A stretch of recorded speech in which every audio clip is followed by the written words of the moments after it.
Hey Oddings, it's your Ate Sapphire. Before we get into today's episode, I wanted to really quickly tell you about one of our sponsors who, without them, the show would not be possible. Did you know that fear has a distinct smell? Don't let the monsters get you. Mask your fear with great designer fragrances without breaking the bank. Scentbird is a luxury fragrance subscription service for perfumes and colognes.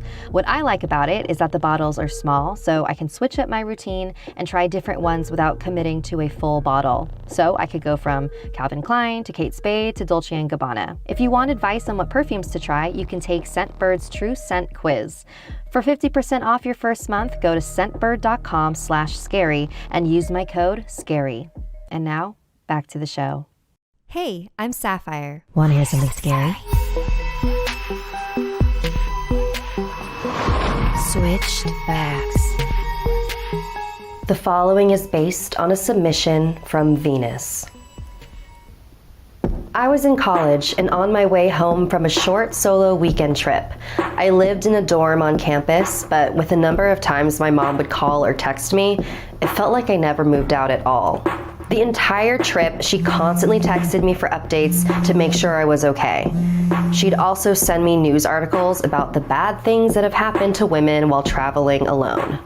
Sometimes I just flat out ignored her. I didn't like feeling suffocated. While I was packing, I realized I didn't have enough room in my suitcase to fit all the souvenirs and presents I bought. So before heading to the bus station, I purchased a new burgundy suitcase to fill with the excess items. After I arrived at my destination and gathered my bags, I went outside to call a taxi, ignoring a call from my mom as I did so. It was a weekend evening and super crowded. I kept bumping into other people also waiting for their car. There were a couple times when I was almost completely shoved to the ground. It was super annoying. I finally got a car and headed home. As I dragged my bags up the stairs, I felt weak. I didn't remember the bags being that heavy, but I figured I was probably just exhausted from traveling. I went to open my new suitcase so I could sort out the gifts, but there was a lock I didn't recognize. I sighed in frustration. Of course I grabbed the wrong bag, probably when I was in that crowd. I remember feeling extra annoyed knowing that I hadn't put a lock on my bag. I was never seeing those gifts again. I kept looking all over for any sign of identification when I felt the bag move. I stepped back. Pretty sure I just imagined that. I nudged the bag with my foot, and the suitcase moved again. Then I heard what sounded like a muffled voice crying in pain. It sounded human. I grabbed my hammer and started hacking at the lock, desperately trying to break it open. After a couple of tries, I was successful. I unzipped the bag. Inside was a young girl, her limbs bound and her mouth covered. She was scrawny and pale. I untied her and gave her water and asked her how she got in there, but she was much too weak to speak. I pulled out my phone to call the police, but before I could, I was receiving a call. I almost swiped to ignore it, thinking it was my mom, but it was an unknown number. I had put my information on the luggage tag of my suitcase, so I figured that whoever was calling might have been whoever put this girl in the bag. Hello? I believe you have my bag, Venus. Shit, he knows my name. Yeah, I must have grabbed the wrong one. Let's meet at the playground on Mason Street and switch. I started panicking. What the hell was I supposed to do? I decided to call my uncle, who was a police officer. After I explained the situation to him, he came up with a plan. We were first going to take the girl to the nearest hospital, and then he was going to escort me to the meeting spot. Before we left, I stuffed the suitcase with stones to make it look heavy. Then, I slipped a stone in my pocket, just in case. We got to the playground a little earlier than the agreed upon meeting time. My uncle hid in some bushes, never taking his sight off of me. A black car pulled up. Out stepped a very tall, ugly man, wearing a lot of layers. He stopped a few feet in front of me and rolled my bag towards me. Then he gestured for me to do the same. Of course, it didn't roll that far because of the weight.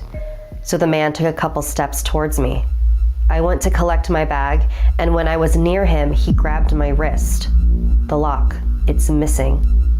My heart was racing. He knew. He knew that I knew what was in his suitcase. What was he gonna do with me? My adrenaline was coursing through me.